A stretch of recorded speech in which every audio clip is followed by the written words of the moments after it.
From MTN News, this is Montana This Morning. Good Wednesday morning. It's 5 o'clock. Welcome to Montana This Morning. I'm Victoria Hill. Thank you for starting your day with us. Breaking news overnight, an apartment fire kills one woman and hospitalizes another person in North Billings. Flames broke out in one room of the three-story building at 119 North 22nd Street last night. Firefighters arrived on scene just before 8 o'clock and were able to get the victims out of the residence within the first 45 seconds. Unfortunately, around 1:30 this morning, officials reported a woman passed away in the hospital from severe smoke inhalation. The other victim was also taken to the hospital but has been released. Officials say the fire was caused by someone smoking while using oxygen. The fire was contained to a single unit of the apartment building and caused $60,000 in damages.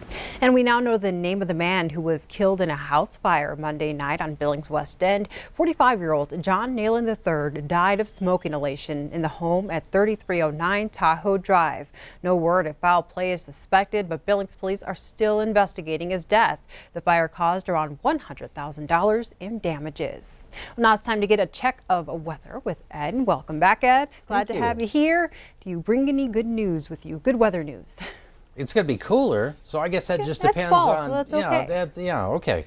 So I got an okay. Okay. All right. So-so. I'll take a so-so. I'm a so-so kind of guy. 51 right now at the airport, a little bit of a north breeze. So it's a mild start. We just won't see that much of a warm up into the afternoon. Yesterday in Billings, we hit 85 for a daytime high. That was only 4 degrees shy of the record for the date, but the winds did kick up as a cold front moved through. So behind that front, the temperatures are still pretty mild. Other than the 35 in Butte, we've got 40s and 50s being reported across Montana and northern Wyoming. 48 Livingston, 49 Sheridan, 50 in Cody, and then 53 for you in Miles City, one of the warmer spots. So as we get into the day today, with those temperatures starting off into the 40s and 50s here through southern Montana and northern Wyoming, the warm-up is really going to be held back. So we're only struggling up into the 60s, which is average for this time of the year. Take a closer look at warm-ups and cool-downs and everything but rain in the extended outlook, and we'll talk about some of those effects here coming up in a little bit. We need that right We right sure now. do. Yes, we do. All right, I will get back to the news. Thanks, Ed. Thanks. In national news, there were fireworks in last night's presidential debate. As CBS's Laura Podesta reports, President Trump and Democrat challenger Joe Biden sparred over several topics, including health care, the coronavirus, and race. There was little order throughout much of the first presidential debate. The question Supreme Court Justice, radical left. Will you shut up, man? Listen, who is on your list, Joe? Who's on your list? Right. Gentlemen, I think this we've is ended so this. He's going to pack the court. We have not going to give a list. President Trump and former Vice President Joe Biden were asked about 6 topics. The first was the open Supreme Court seat. We won the election. Elections have consequences. Biden said President Trump's nominee, Judge Amy Coney Barrett, will vote to dismantle the Affordable Care Act. He won't ever look you in the eye and say that's what he wants to do. Take it away. No, I want to give them better health care. The two then clashed over the handling of the coronavirus pandemic. The same man It's who all told set you up.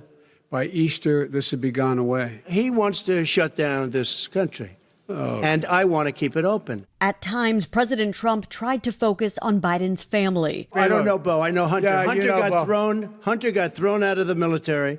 He was thrown out, dishonorably discharged. That's not true. A CBS News poll found 69% of viewers felt annoyed by the debate.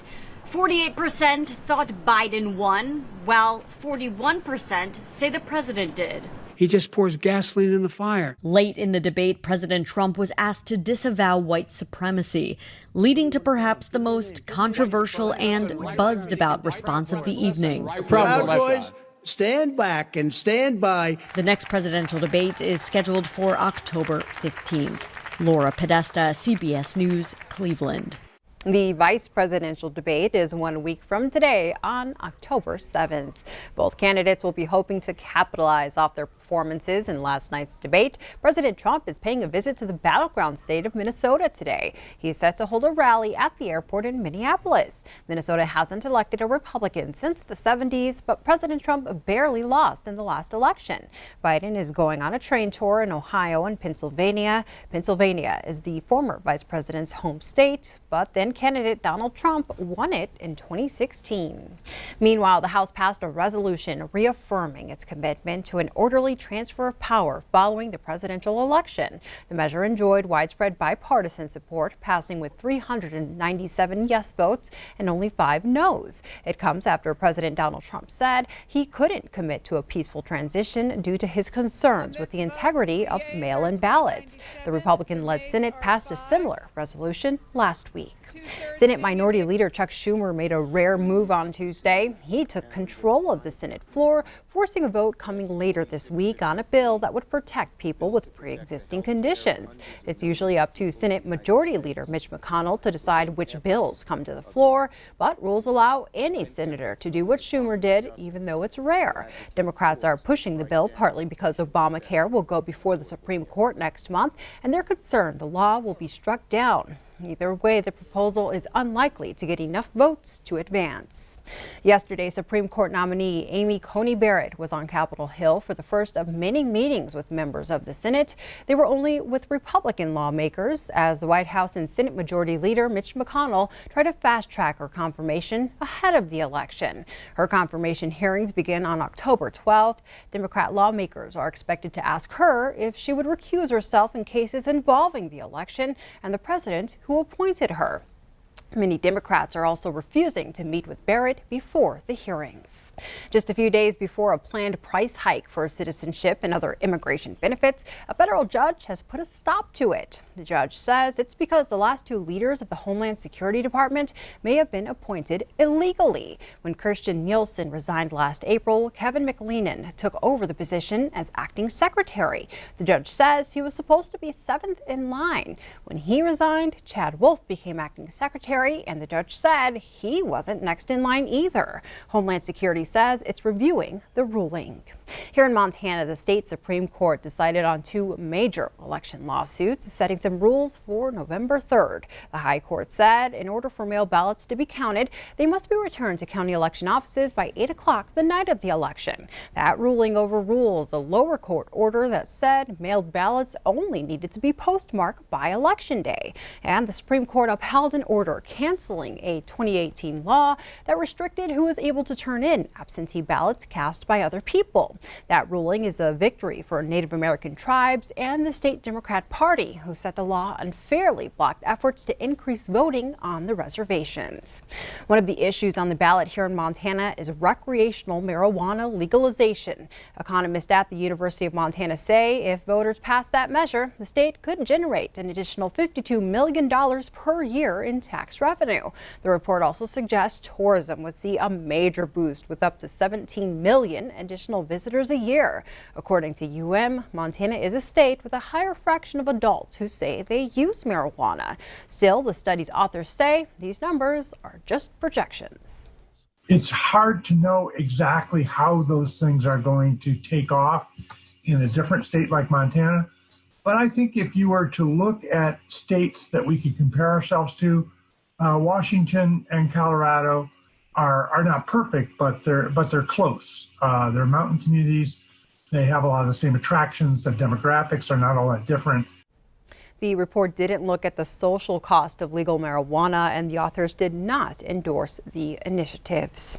In other news, a new COVID-19 outbreak is being linked to a nursing home in Columbus, Montana. 3 residents are in the hospital with the virus. 4 residents and 6 staff members at Meadowlark Assisted Living tested positive. The cases were discovered after a resident went to the hospital for ankle pain and was tested for COVID-19 before the visit. Residents are now required to stay in their rooms until tests come back negative for 2 weeks. In Jordan, Montana, a teacher tested positive for COVID-19, and now the school is shutting down in-person classes for the next 2 weeks. School leaders say many students and staff had contact with the teacher during the exposure period. Jordan has also postponed all sporting events until at least October 10th. Leaders hope to return to in-person classes on October 12th. And before we take a break, a Montana father and son made an unbelievable discovery when they stumbled upon some massive fossils near Ekalaka. MTN's John Riley shows us how it turned into a learning opportunity for some young campers. Keith and Rodney Caldwell were excited to attend the Carter County Museum Dino Shindig this July in Ekalaka. But little did they know, they'd discover an ancient leviathan. One evening, we decided to go out and look for some invertebrate fossils like clams and oysters and stuff like that. And then while we were walking, my dad, he stumbled upon a few vertebrae just sticking out of the ground. First, we didn't know what we had. We just started, just a little bit sticking out of the ground. And all this time out there with Heath looking at dinosaur bones for the last several years, it's kind of like, okay, this is a marine reptile. The Caldwells immediately contacted the Carter County Museum, who got a permit to dig up the fossil. They still aren't 100% sure, but believe the fossil is that of a Mosasaurus, a 30 to 60 foot marine reptile that lived more than 66 million years ago. For the discovery, Heath got to name it. And I thought, if it's a terrifying animal, it was the apex predator of the ocean at that time. So I thought naming it after my mom, Vicky, I thought that's a very fitting name for such a scary animal. By happenstance, Heath was a junior counselor for the Montana Learning Center who had a camp scheduled in the area in the following weeks. Instead of just looking for fossils, the teen campers spent 3 days helping researchers excavate the fossil find and learning firsthand what paleontologists do.